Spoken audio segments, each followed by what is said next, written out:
Today we are going to start our next topic, that is investment fluctuation reserve. In the previous class we have done workman compensation reserve. ठीक है, लिखिए sir, investment heading लिखिए sir. एक बार दोबारा repeat करना। Investment fluctuation reserve. First of all, why we create investment fluctuation reserve?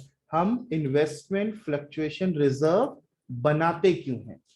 तो यहां with in bracket इसकी शॉर्ट फॉर्म लिखिए IFR। हम क्यों बनाते हैं सुनिए। Investment fluctuation reserve is created by the business organization to meet out the loss incurred because of the change in value of investment। जैसे मान लीजिए आपने कहीं पर अपना पैसा इन्वेस्ट किया, आपको लगता है ऐसा, आप क्योंकि because of your past experience आपको लगता है कि शायद मेरी इन्वेस्टमेंट की वैल्यू डाउन हो सकती है, अप हो जाए तो प्रॉफिट ही है, कोई दिक्कत वाली बात नहीं। चिंता हमेशा किसकी करते हैं हम? लॉस। हम प्रॉफिट की चिंता नहीं करते। कहाँ पढ़ा था हमने? 11th में पढ़ी थी ये बात या नहीं? हम लोगों ने 11th में, बताओ, मेरी गर्ल से थोड़ी ज्यादा एक्सपेक्टेशन रहती है। 11th में कौन सा प्रिंसिपल हमने पढ़ा था जो ये बात कहता था हमें? तो बताओ। In class 11 we have studied a principle, that is prudence principle. According to prudence principle, we always think, we always take care about the future losses, but future profit should be ignored. ऐसा ही होता था ना कि future में होने वाले profit की चिंता तुम आज मत करो, लेकिन फ्यूचर में होने वाले लॉस की चिंता आज से शुरू करो।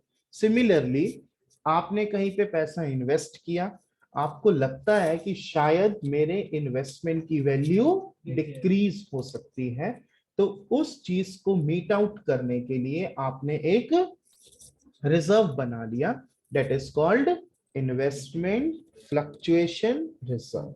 ठीक है, तो मान लेते हैं कि आपके पास ये एक बैलेंस शीट है बच्चों,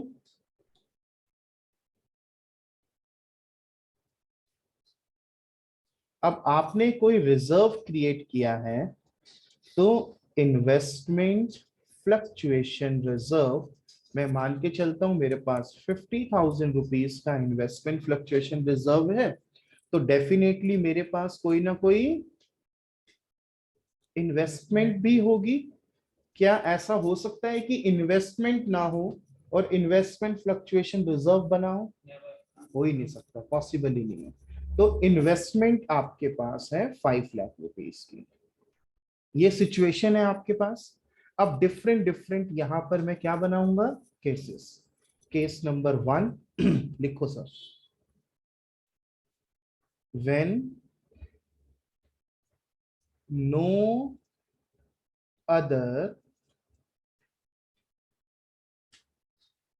इंफॉर्मेशन इज गिवन। ठीक है, ओनली बैलेंस शीट में आपको ये दो चीजें गिवन है, कुछ और बैलेंस शीट में गिवन नहीं है। केस नंबर 2 ध्यान से समझिएगा। When market value of investment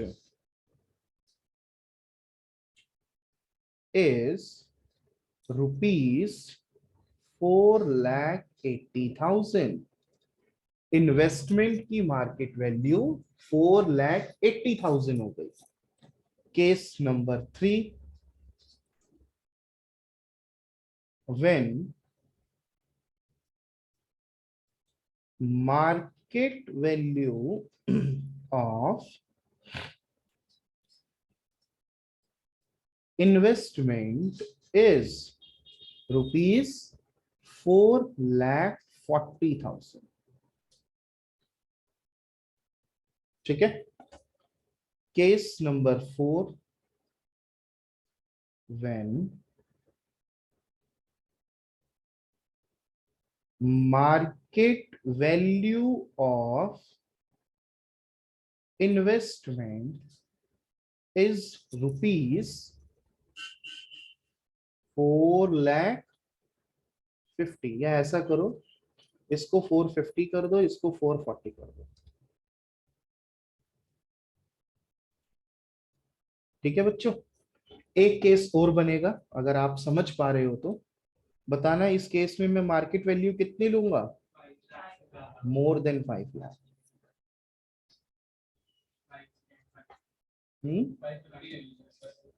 चलो चलो मैं 6 केस बना देता हूं। When market value of investment is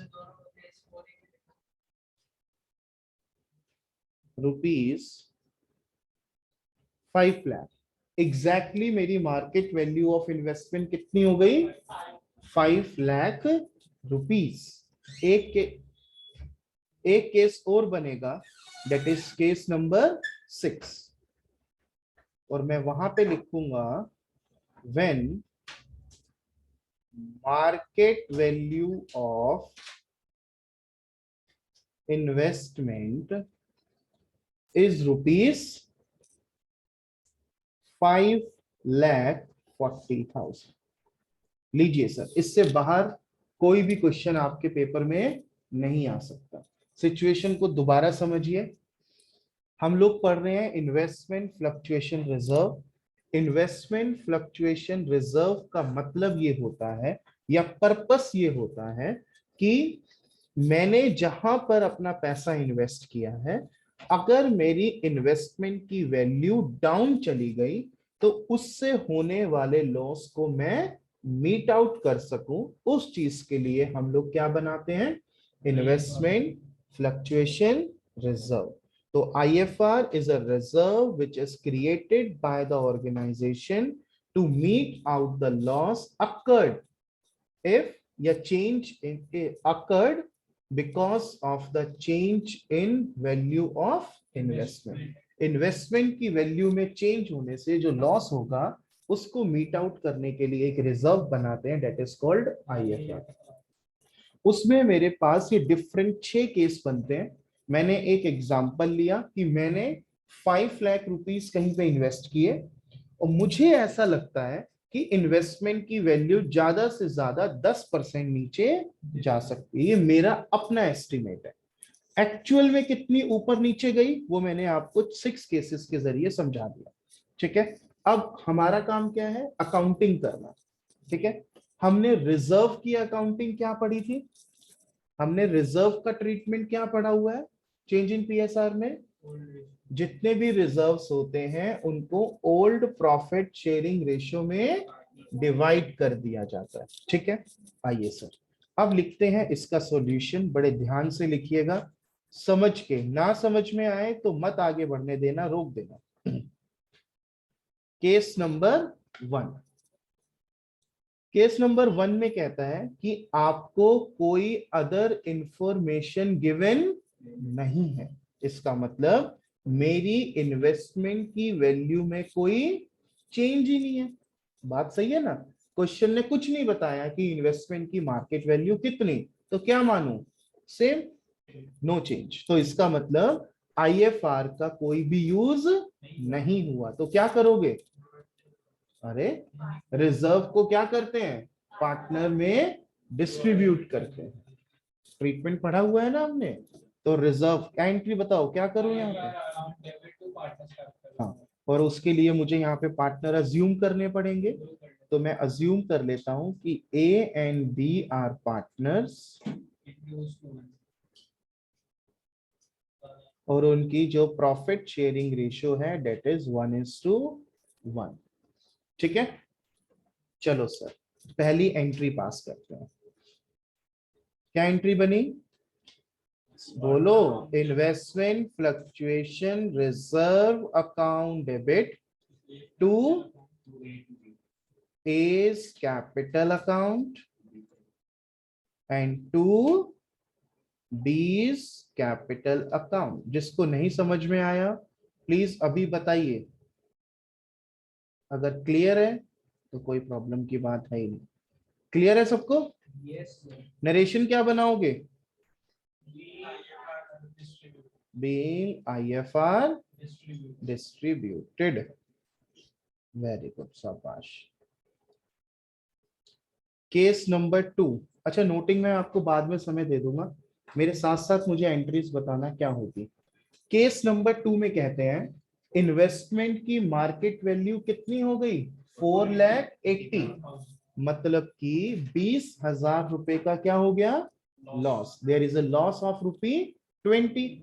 अब मैंने उस लॉस को मीट आउट करने के लिए पहले से क्या बना रखा है? रिजर्व। कितने का? 50। तो 50 में से 20 तो मैं इस लॉस को मीट आउट करने के लिए यूज कर लूंगा, और बाकी कितना रह जाएगा? 30। 30 को क्या 30 करेंगे? पार्टनर्स पार्टनर्स में में डिस्ट्रीब्यूट। डिस्ट्रीब्यूट करेंगे। अब 20 को यूज कैसे करेंगे उसकी एंट्री बताओ, कोई बताना चाहेगा? फर्स्ट एंट्री क्या होगी?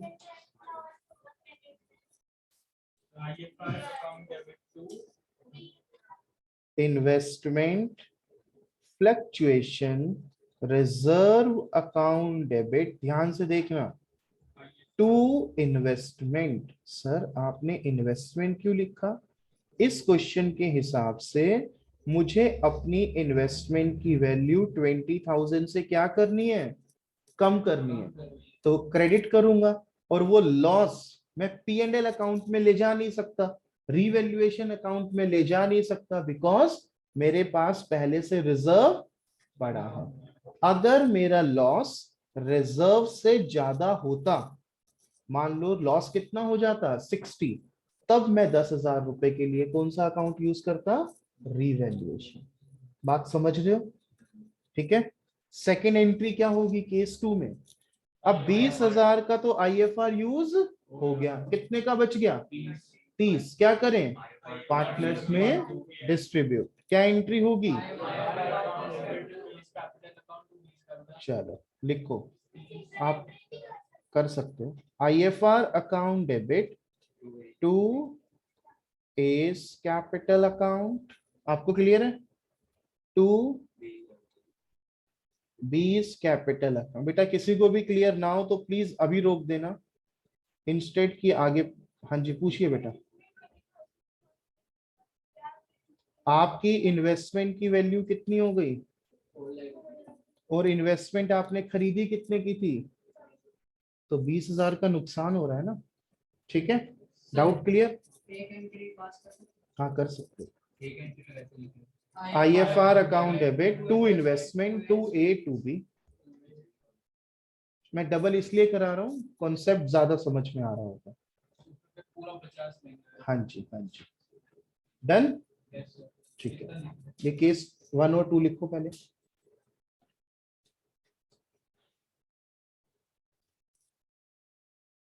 इन केस नंबर, हाँ जी, सर को केस 2 में फर्स्ट वाली जो एंट्री है उसकी नोटेशन क्या होगी? नोटेशन नहीं बोलते हैं, narration. Hello, okay sir.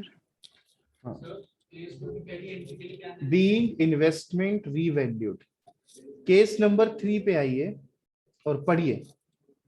According to case number 3, market value of investment is ₹50। Exact उतना ही लॉस हुआ जितना हमारे पास रिजर्व है। तो आप इसमें क्या एंट्री पास करोगे सर? To investment. क्या हमारे पास लॉस को सेट ऑफ करने के बाद कुछ पैसे बचे? नहीं, तो हम पार्टनर्स में भी डिस्ट्रीब्यूट नहीं करेंगे। केस नंबर 3 क्लियर है सबको?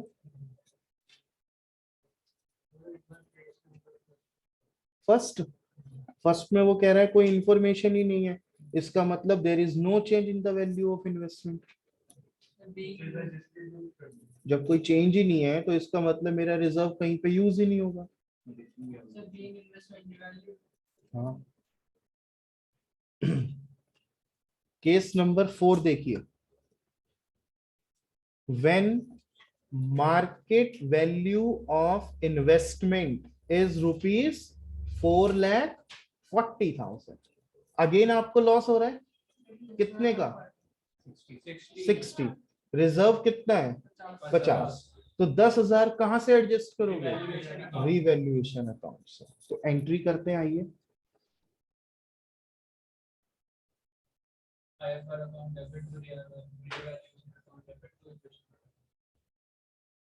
Case number 4, investment fluctuation reserve account debit, revaluation account debit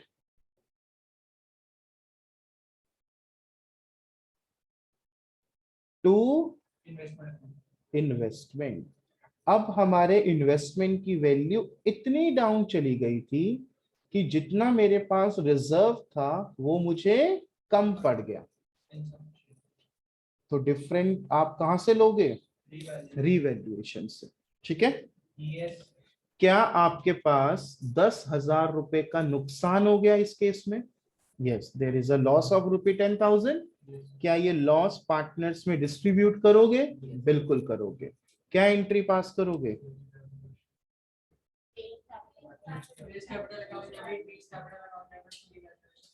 as capital account debit,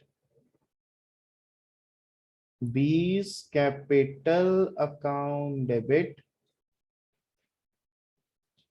to revaluation account. Any doubt? हाँ जी।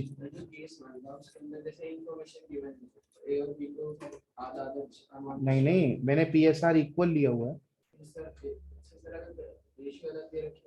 तो अलग रेशियो में होता। ये तो मैंने अज्यूम किया है कि हमारी PSR इज 1:1। अगर क्वेश्चन में 2:3 दिए तो 2:3। ओल्ड में भाई।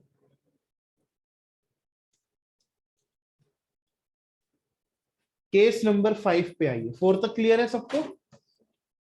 केस नंबर 5 देखिए। 5 में वो कहता है कि मार्केट वैल्यू कितनी हो गई? 5 लाख। क्या ये केस और ये केस एग्जैक्टली सिमिलर है? अगर आपको कोई इंफॉर्मेशन गिवन नहीं थी तब भी तो आपने यही माना कि मेरी इन्वेस्टमेंट की वैल्यू 5 लाख है, और अब क्वेश्चन खुद कह रहा है कि इन्वेस्टमेंट की वैल्यू 5 लाख। तो केस नंबर 5 का आंसर क्या होगा? Same as case number 1। तो केस नंबर 5 लिख लीजिए।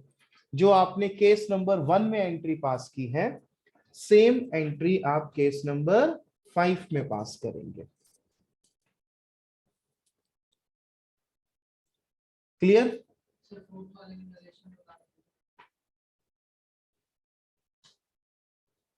फर्स्ट की बीइंग इन्वेस्टमेंट हाँ वही तो बता रहा हूं। Being investment revalued, being revaluation loss distributed. चलिए सर, अब आते हैं केस नंबर 6 पे। आई होप 5 तक सबको क्लियर होगा। Case number 6 now the. Sir हाँ जी। सर इसमें केस नंबर 6 में सर हम 90,000 को बांटेंगे ना पार्टनर्स में? नहीं नहीं, एक मिनट मुझे करने तो देता भाई। केस नंबर 6 में इन्वेस्टमेंट की वैल्यू 5,40,000, मतलब इन्वेस्टमेंट की वैल्यू बढ़ रही है। जब इन्वेस्टमेंट की वैल्यू इंक्रीज हो तो क्या आपका IFR यूज होगा? नहीं, वो तो लॉस के केस में होगा। It means 100% of IFR will be distributed. पहली चीज। दूसरी चीज, देयर इज अ प्रॉफिट या गेन ऑफ ₹40। वो गेन कहाँ ट्रांसफर होगा? रीवैल्यूएशन में। आप आईएफआर में उस गेन को ट्रांसफर नहीं करेंगे। जब एक्सेस लॉस रीवैल्यूएशन में जाता है तो एक्सेस प्रॉफिट भी या गेन भी रीवैल्यूएशन में जाएगा। एंट्री करोगे कैसे, देखो। सबसे पहले एंट्री आप क्या कर सकते हो इसमें, आईएफआर को डिस्ट्रीब्यूट करने की, क्योंकि नीड ही नहीं है। तो एंट्री क्या होगी, IFR account debit to A's capital account और to B's capital account. 50,000, 25 and 25। और बेटा ये हम इक्वल इसलिए बांट रहे हैं क्योंकि मैंने इक्वल रेशियो लिया।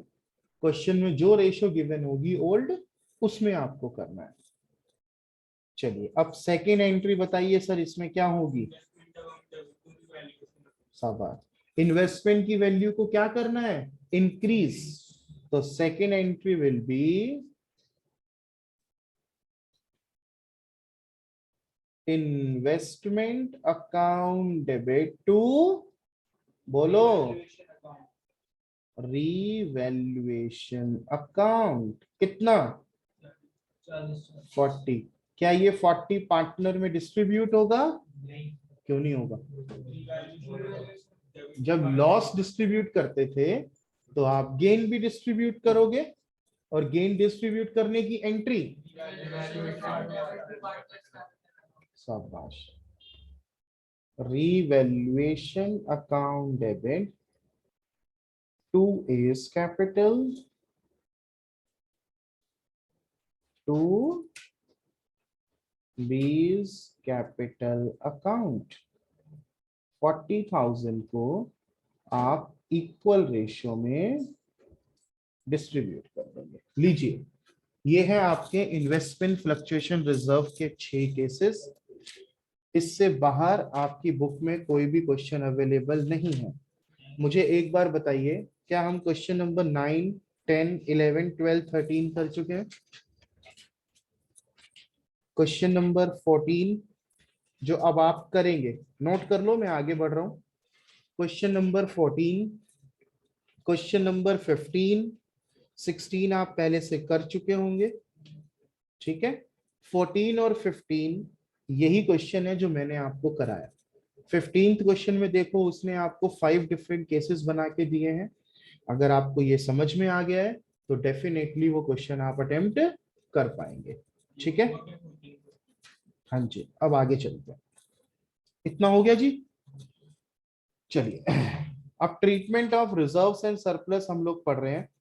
वहां पर हमने ये पढ़ा था कि रिजर्व्स, प्रॉफिट और लॉसेस को नॉर्मल ट्रीटमेंट क्या होता है, पार्टनर्स में डिस्ट्रीब्यूट करना। लेकिन अगर पार्टनर डिस्ट्रीब्यूट नहीं करना चाहते, उस केस में हम लोग एडजस्टमेंट एंट्री पास करते हैं, ठीक है। आइए क्वेश्चन नंबर 17, करना नहीं है, मैं डिस्कस कर रहा हूं आपके साथ, पढ़ते हैं। मीता, सर ये क्वेश्चन नंबर 14 और 15 होमवर्क है। हाँ बेटा हाँ, Meeta, Gopal and Farhan were partner, profit sharing ratio 3:1। और उन्होंने डिसाइड किया कि वो कितनी रेशियो कर लेंगे, 5:3:2। उस डेट पर उनकी जो बैलेंस शीट है, उस बैलेंस शीट में डेफर्ड एडवर्टीजमेंट एक्सपेंडिचर है 30,000 रुपए का, और एक रिजर्व है 9,000 का। मतलब एक लॉस है और एक रिजर्व है, ठीक है, बैलेंस शीट में। गुडविल वैल्यूड, क्या है, वैल्यूड। वैल्यूड गुडविल का क्या ट्रीटमेंट होता है देव?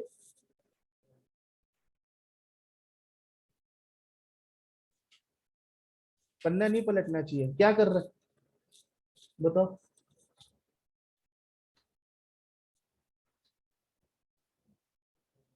Very good. प्रकाश बताना, तुम देख ही लिया। रोनित बता। तो वैल्यूड गुडविल का ट्रीटमेंट नहीं आता महक? हाँ, क्या एंट्री होती है? सब चुप, क्या एंट्री होती है? ठीक, अब बताओ।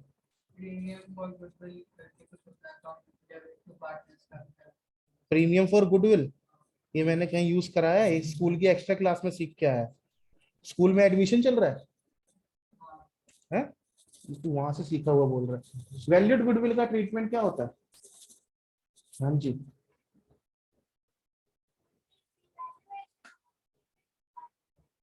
Goodwill revaluation account, goodwill account. Riddhi,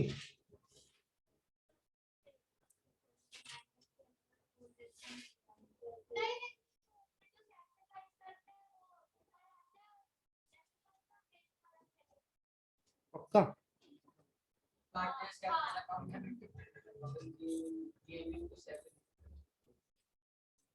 तूने देख के भी गलत बोला है।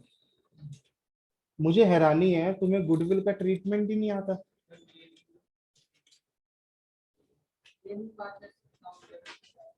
गुडविल कितने टाइप की होती है? दो, एक एग्जिस्टिंग और एक वैल्यूड। एग्जिस्टिंग गुडविल हमेशा books of accounts balance sheet में गिवन होती है, उसको राइट ऑफ करते हैं। और वैल्यूड गुडविल हमेशा एडजस्ट की जाती है, और एडजस्टमेंट एंट्री होती है गेनिंग टू सेक्रीफाइसिंग। और आप लोग एंट्री बता रहे हो गुडविल में है। गुडविल डेबिट कैसे हो सकती है? गुडविल का तो बैलेंस ऑटोमेटिकली डेबिट है, आप दोबारा डेबिट कर रहे हो। तुम लोग पढ़ाई क्यों नहीं कर रहे घर पे?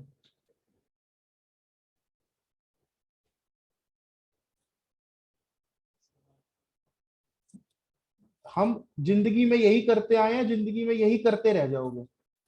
तुम सबको पहले दिन बोला था कि पेंडेंसी मत रखना, तुमने अभी भी पेंडेंसी रखी हुई है। अग्रिम भाई तो मिलके जाना है यार, मेरे पास रोज ये चिट आती है। पता नहीं, मेरे पास देखो डेली चिट आती है आपके नाम की। आप आप पेंडेंसी क्यों रख रहे हो? अगर आप पेंडेंसी रखोगे तो दिक्कत है ना। अब आप लोग सब लगे हुए हो संडे का जो टेस्ट है उसकी तैयारी, क्यों? क्योंकि तुमने पहले नहीं करी। आज की डेट में आपको गुडविल को रिवाइज करने की जरूरत है? मेरे को तो नहीं लगता। वैल्यूड गुडविल आपको क्वेश्चन में गिवन है 4,80,000। अब क्वेश्चन साइलेंट है कि रिजर्व को डिस्ट्रीब्यूट करना है या नहीं, तो क्या करेंगे? डिस्ट्रीब्यूट करेंगे। तो ये क्वेश्चन हो जाएगा। एक आपके पास लॉस है, एक आपके पास रिजर्व है, और एक आपके पास वैल्यूड गुडविल है। वैल्यूड गुडविल की एडजस्टमेंट एंट्री पास करोगे, रिजर्व डिस्ट्रीब्यूट करोगे, और लॉस डिस्ट्रीब्यूट करोगे। 17th क्वेश्चन भी होमवर्क में लिखो।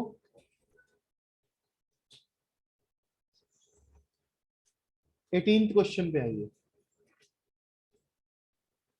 आओ sir. Bhavya and Sakshi are partner in a firm sharing profit and losses in the ratio of 3:2। तो दो पार्टनर हैं, बैलेंस शीट आपके सामने, furniture, land and building, investment, और आपको लाइबिलिटी साइड दो रिजर्व है, एक जर्नल रिजर्व और एक इन्वेस्टमेंट फ्लक्चुएशन। अब वो फंड बोले या reserve, both are the same thing. ठीक है, एडजस्टमेंट पढ़िए। पार्टनर्स ने डिसाइड किया कि वो अपनी प्रॉफिट शेयरिंग रेशियो कितनी करेंगे? 1:1। और आपको कुछ एडजस्टमेंट गिवन है। इन्वेस्टमेंट की वैल्यू इतनी हो गई, गुडविल की वैल्यू इतनी है। थर्ड पॉइंट देखो क्या लिखा है, general reserve not to be distributed. मतलब पार्टनर्स ने डिसाइड किया कि हम जर्नल रिजर्व डिस्ट्रीब्यूट नहीं करेंगे। नहीं करेंगे तो क्या होगा? Adjustment entry. यही पढ़ा है ना हमने?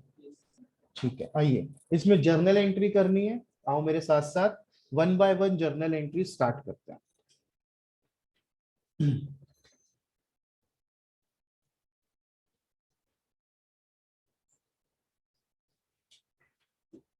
मैं यहाँ पर एक वर्किंग नोट बनाऊंगा और वर्किंग नोट में मैं क्या कैलकुलेट करूंगा, गेनिंग और सेक्रीफाइसिंग रेशियो। क्यों? क्योंकि मुझे एडजस्टमेंट एंट्री पास करनी है और एडजस्टमेंट एंट्री पास करने के लिए मुझे गेनिंग और सेक्रीफाइस शेयर चाहिए।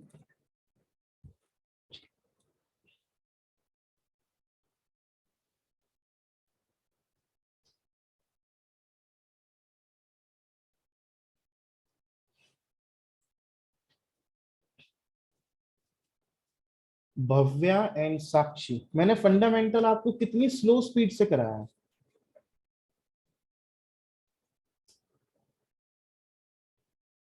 2 महीने हो गए ना हमारा बैच शुरू हुए, 2 मंथ्स हो गए, और मैंने आपको सिर्फ हम थर्ड चैप्टर पे हैं। सोच के देखो कितनी स्लो स्पीड है, तुम फिर नहीं कर रहे।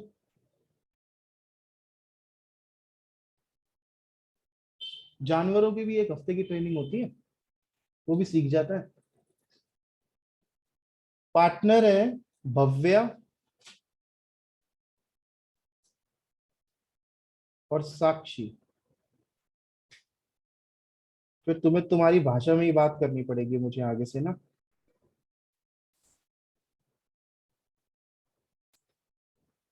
ओल्ड कितना है? 3:2, कितना हो गया? 3/5, 2/5। New ratio 1:1। 3/5 -1/2। सबको बोला था कैलकुलेशन पैड लेके बैठा करो, 2 दिन की चांदनी फिर वही बंद।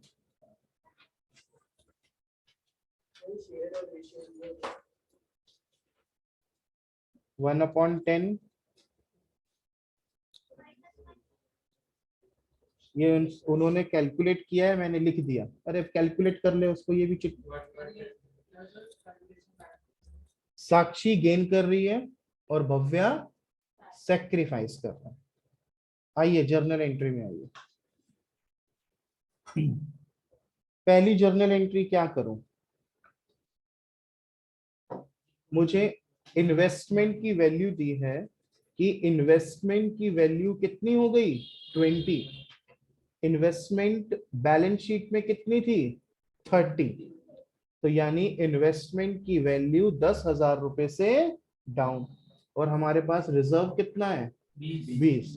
तो 20 में से 10 तो इन्वेस्टमेंट को सेट ऑफ करने में चला जाएगा और बाकी 10 पार्टनर में डिस्ट्रीब्यूट हो जाएगा। ठीक है, एंट्री बताओ, पहली एंट्री क्या करूं?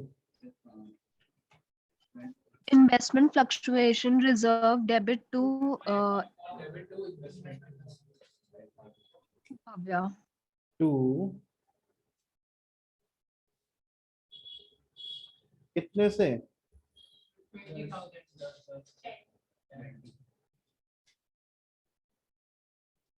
सेकेंड एंट्री में क्या करूं, बाकी के फंड का पैसा पार्टनर्स में डिस्ट्रीब्यूट।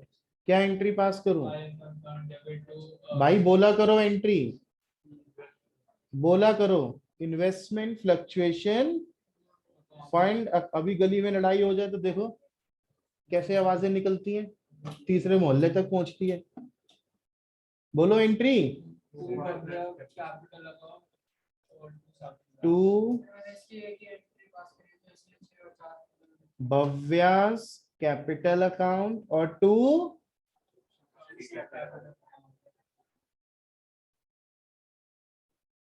अमाउंट बताइए। 10,000, 6,000 और 4,000। ये हमने कौन सी रेशियो में किया, ओल्ड रेशियो। चलिए थर्ड जर्नल एंट्री बताओ, क्या करूं? गुडविल क्या है, वैल्यूड। हाँ, Sakshi capital account debit to Bhavya's capital account. अब नरेशन क्या लिखोगे, be adjustment entry for goodwill. Passed. Amount बताइए कितना लिखूं? 24,000 इंटू 1/10, तो 2400 लिख लो, कल को ये खुद ही नहीं समझ में आएगा। सर एक चीज पूछनी है। आप पूछो। सर इसमें हम ओल्ड रेशियो में डिवाइड करेंगे ना? किसमें, कौन सी एंट्री में? सेकंड वाले में। हाँ सर मतलब न्यू, मतलब जो न्यू वाला है वो किस में मतलब डेबिट मतलब करेंगे? भाई, न्यू कौन ओल्ड से उसमें रेशियो में करेंगे? करेंगे, अभी ओल्ड रेशियो में मैंने कर दिया, न्यू वाले का यूज यहाँ पे था, ये हो गया। अच्छा हाँ जी ठीक है पूछिए। सर। पहले वाले केस में जो इन्वेस्टमेंट फ्लक्चुएशन फंड दे रखा है तो 20,000 दे रखा है, हाँ, तो अपने 10,000 क्योंकि इन्वेस्टमेंट में लॉस कितना हुआ, तो पहले फंड में से 10,000 इन्वेस्टमेंट के लॉस को सेट ऑफ करने में यूज किया, और बाकी 10 पार्टनर में डिस्ट्रीब्यूट कर दिया, तो 20 यूज हो तो गया। चलिए सर, नेक्स्ट एंट्री पे आइए, एंट्री नंबर 4, सर वो बीइंग एडजस्टमेंट करेगा उसके बाद। Adjustment entry for goodwill past. Sir fourth entry बताइए, क्या पास करूं? जर्नल रिजर्व को वो डिस्ट्रीब्यूट करना नहीं चाहते, तो क्या करूंगा? Adjustment entry.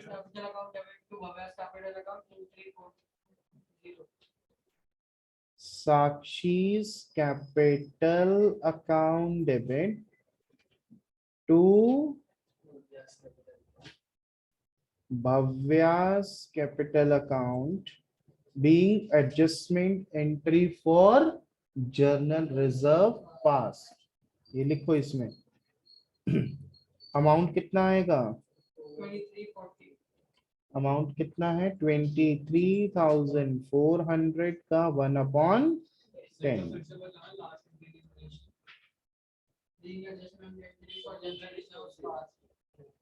ये हो गई फोर्थ एंट्री। क्या आपके पास क्वेश्चन में कुछ और है जिससे रिलेटेड हम एंट्री पास करें? नहीं, कोई चीज नहीं है, तो ये लो, क्वेश्चन नंबर 18 डन।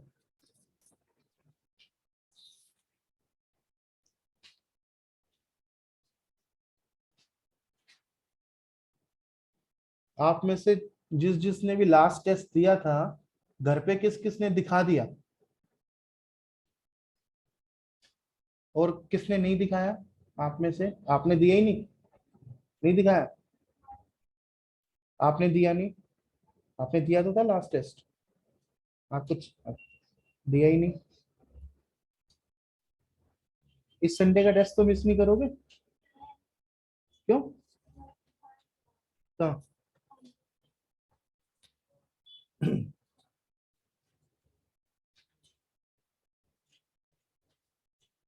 सर हाँ जी, सर लास्ट टेस्ट के जो मार्क्स है वो यूसीसी पे अपडेट नहीं हुए हैं। क्या कह रहे हो? जो लास्ट टेस्ट के मार्क्स थे वो यूसीसी पे अपडेट नहीं हुए हुए, उसमें दिखा रहा है you were absent in this test. अच्छा, चलो कोई नहीं, मैं चेक करता हूँ, ठीक है। क्वेश्चन नंबर 19 पे आइए।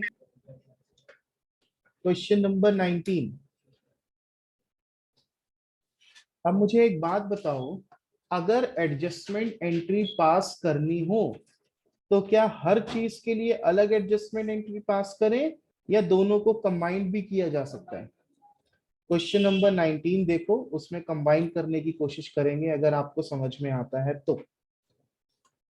X, Y and Z are partners sharing profits and losses in the ratio of 5:3:2। बेटा फोन बाद में चेक कर लियो, अग्रिम। हमसे ज्यादा तो इंपॉर्टेंट फोन तेरा हो नहीं सकता। They decide to share future profits and losses in the ratio of 2:3:5. With effect from 1st April, they also decide to record the effect of the following accumulated profit, losses and reserve। क्या लिखा है आगे? Without affecting their book value। क्या मतलब है इसका? इसका मतलब वो डिस्ट्रीब्यूट करना नहीं चाहते, इसका मतलब यही है। By passing a single entry, मतलब वो इन तीनों कोई कंबाइंड एंट्री चाहता है। वो ये नहीं चाह रहा कि जर्नल रिजर्व की अलग एडजस्टमेंट करो, P&L की अलग एडजस्टमेंट करो, सस्पेंस की अलग करो। वो क्या कहता है, एक एंट्री पास कर दो। ठीक है, अब कैसे करेंगे देखिए। पहले एंट्री करने से पहले मेरी बात सुनिए। जब आपके पास, आपको एडजस्टमेंट एंट्री पास करनी है और आपके पास प्रॉफिट्स हैं 1 लाख के, सुनना बात को ध्यान से, और लॉसेस हैं 40,000 के। अगर मैं अलग अलग एडजस्टमेंट एंट्री पास करता तो पहली एडजस्टमेंट होती 1 लाख के हिसाब से और दूसरी एडजस्टमेंट एंट्री होती 40,000 के हिसाब से। अगर मैं इसको नेट करना चाहूं तो नेट एंट्री कितने अमाउंट से होगी, 60, 140 नहीं, कितने से, 60। तो जब भी आप एडजस्टमेंट एंट्री पास करो तो रिजर्व्स प्रॉफिट तो ऐड हो जाएंगे लेकिन लॉसेस डिडक्ट हो जाएंगे। Same in question number 19। क्या क्वेश्चन नंबर 19 में मुझे गेनिंग और सेक्रीफाइसिंग रेशियो निकालना पड़ेगा, तभी तो एडजस्टमेंट कर पाओगे। तो अब तक तो आप लोगों का निकल जाना चाहिए था। Working note, calculation of gaining oblique sacrifice share. हमारे पास रेशियो है x/10, sorry XYZ, old share, new share, sacrifice share. Old share कितना है, 5, 3, 2, और उन्होंने चेंज कितने में कर लिया बेटा, 2, 3, तो ये तो नील हो जाएगा, है ना। तो x का होगा 510 माइनस 210। तो सिमिलरली 210 माइनस 510, तो z कौन है, गेन, z गेन कर रहा है।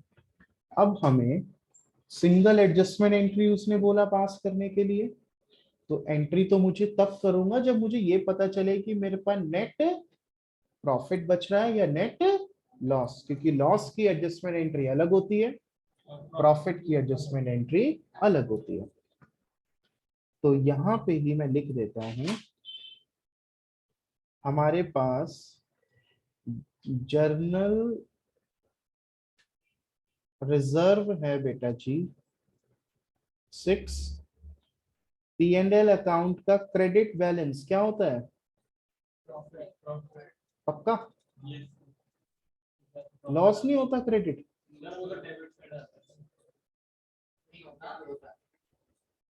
एडवर्ट, नाराज गुस्सा क्यों हो रहा है, एडवर्टीजमेंट सस्पेंस अकाउंट, ये क्या होता है, लॉस, लॉस होता है ना, खर्चा।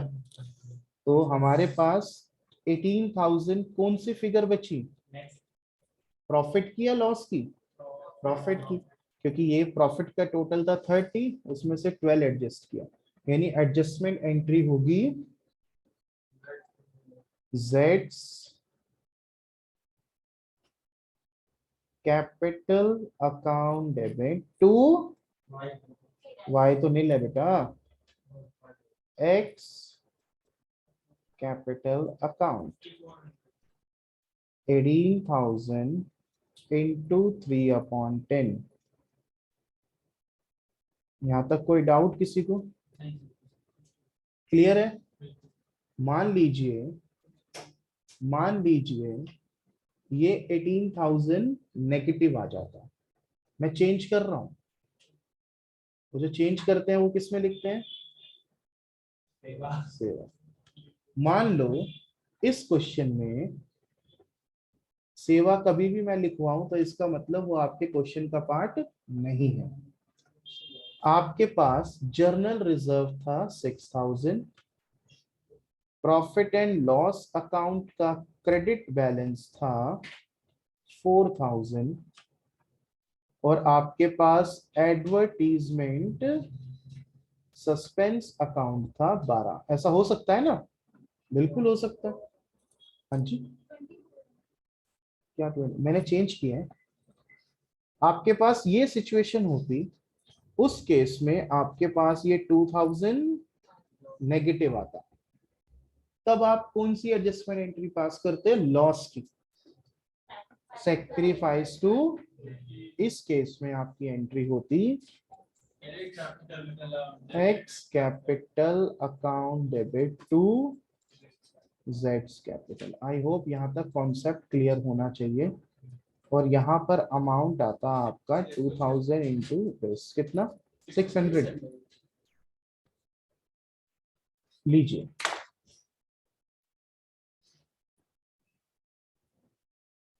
ठीक है।